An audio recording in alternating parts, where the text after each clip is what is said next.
Hey, everybody. It's time to take a look at continental drift and the hypothesis that moved the Earth, or at least talked about it. Let's take a look at our slideshow for section here.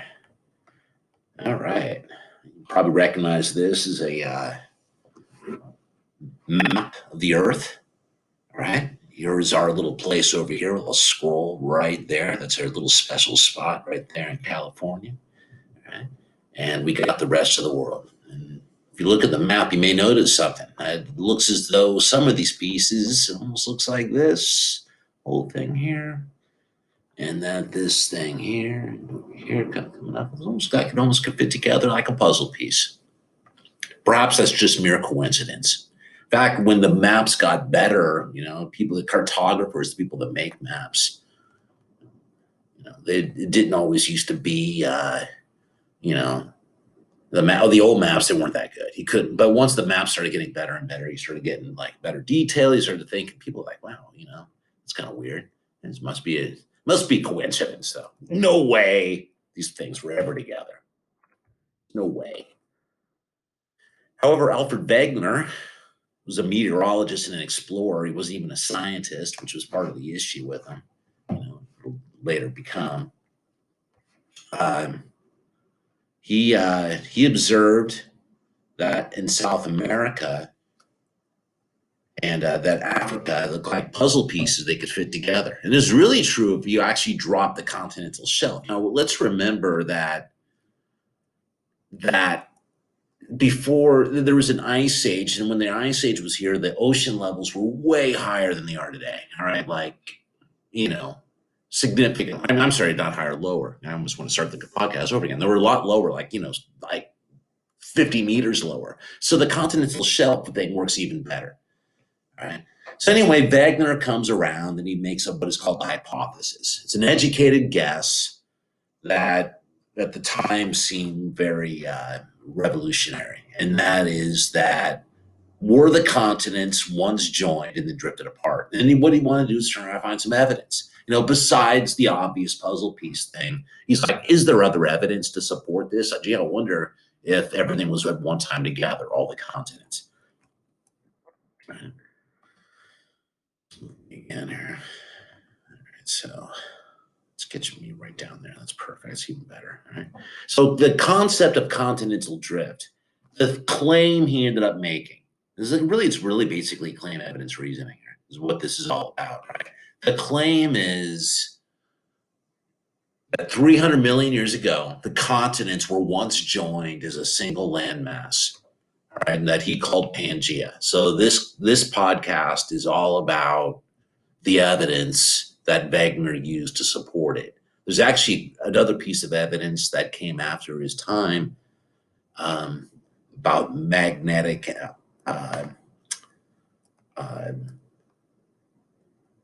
correlation, but we're just going to skip that part. All right, this is remote learners. We don't need to get everything. All right. Definitely some here. Let's get right side by side. How close are we?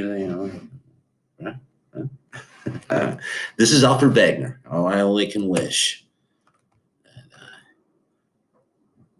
That'd be in the books. Wegener's evidence. We're going to talk about 4 different lines of evidence that he has. All right, here's number 1. It's the puzzle fit. It's the puzzle fit of the continental shelf. All right, it's not just South America and Africa, but it's the one that's most obvious. And if you really, really, really look at the continental shelf, which is like basically it's more a flat part before it really drops down and becomes ocean. All right, so that's what is classified as being the continental shelf. It really fits well. All right, so if the fit the continents is the first thing, but look, he's not the first person to come up with that idea. But he's like, well, geez, I wonder if there's other pieces of evidence besides this.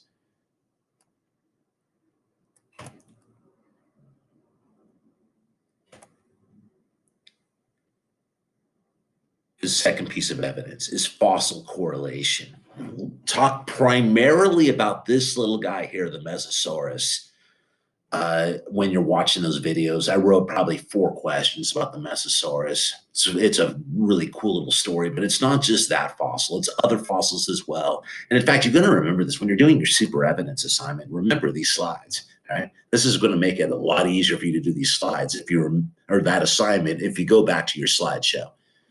Okay, so especially if you're stuck, all right, like trying to figure out why am I doing this? The idea is the fact is that there's some fossil correlation.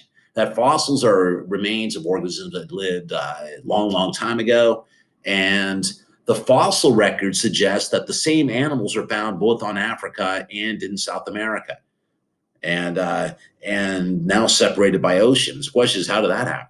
Okay, and it's not just one animal. The Mesosaurus is the one that gets most of the publicity. However, there's other animals as well, and in fact, there's even a plant leaf. All right, so how fossils are formed gets into this whole idea as well. But anyway, this is where those fossils are found across, even all the way down in Australia. All right, showing some evidence there, and this is called fossil correlation. And the question is, how did all these fossils show up at the same time? Now, either that means one of two things. That means that these organisms evolved on different continents at the same time, all right, separately from each other, or at one time the continents may have all been joined. All the organisms were together. They were actually living on this continent at one time. Then the continent started to drift apart, and then they became extinct, but the fossils remained. All right. So I have more detail here. It's a different image from a different textbook publisher, but it's telling you the same thing. It's the same animals. Notice it's the same 4, all right, the big 4. The Mesosaurus, like I mentioned, is the simplest one because it takes over the smallest region in space, and it's a really neat reptile. You know, it's like an amphibious reptile, all right? But there's also a fern, uh, uh, that was found in the southern continents, actually extends in Australia. So all these over here is basically what what Wegener's using for evidence. This is his second line of evidence. Pretty strong line of evidence, I might add, and it's the one they'll be locking in on as well. Now, another one that's probably not quite as fun as this one, but it's almost the same thing, is not only were fossils lining up in correlation, there's also mountain range correlation. So what happened was that Wegener matched up the rocks in North America, and he noticed that the same exact rocks at the same age as these rocks up here in this part of Scandinavia. And the Appalachian Mountains, this range over here, are a lot like the same region, mountain range over here in the British area, all right, like in Ireland and Great Britain, the same mountain range, all right, same age, same rocks, same age. And it could be coincidence, could be, you know, but these things, sometimes all the circumstantial evidence, they start going bang, bang, bang, all right? And Wegener concludes that maybe at one time this is a single mountain range, and the mountain range broke apart, so the continent split up. The reason why the rocks are so similar is because at one time was one mountain range, and then the thing broke apart as the continents broke apart. Okay, evidence number 3, correlation of rock and mountain ranges. And then our last one that we'll be talking about here in this podcast is ancient climates. This one's kind of fun too. And the idea here is the fact is that they found glacial remnants, okay, of like glacial evidence in South America and Africa. All right, it's like evidence that at one time in South America and Africa there was glaciers.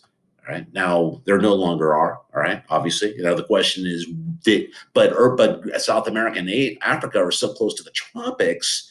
You know, how can this possibly be? All right. So the idea is at one time, as you can see on this ancient map, is that Africa and South America are closer to the bottom of the planet at one time. All right. So indicators that ancient climate, that matter of fact, that there used to be glaciers in Africa, you know, and in the rainforest of South America is a pretty good indicator. The fact is that either Earth was a lot colder everywhere, all right, or that, which is a possibility too, by the way, and that's why all this evidence has to be compiled. all right, or that the continents were at one time in a different place and have since migrated to where they are today. Even more impressively and more famously is there's actually remnants of coal in Antarctica. All right, in some regions of Antarctica, they actually have coal deposits, and as a result of that, they think that now coal today only will grow, is only made over here in the tropics, all right, because it's the remnant of, you guys remember, it's the remnants of plants and that lived in swampy areas, all right. So mere fact that they could that at one time Antarctica was a swamp doesn't, how can that be? It's like it's a big sheet of ice, all right. Well, maybe Antarctica wasn't always where Antarctica is. Maybe these things have moved, these have shifted, and the Earth is what we see today, 4.6 billion years after its creation, isn't always the way it was. And Wegener was the first person who really came up with all this. And I hope that he did all those other assignments. A lot of people did not accept his ideas. He was lacking one very important thing with his claim, all right, because he had a fantastic claim. He had some really good evidence. However, he's missing one crucial thing, and that is reasoning, because he did not know the reason why this is happening. All right, so therefore, the scientific community basically rejected his ideas and actually got to a point of ridicule, a little humiliation going on for the poor guy. All right, watch the video; you'll see what happens later on in his life when he's still trying to prove his theory. He ended up going up to Greenland to try to prove his theory, looking for coal remains, and you'll see what happened to him there.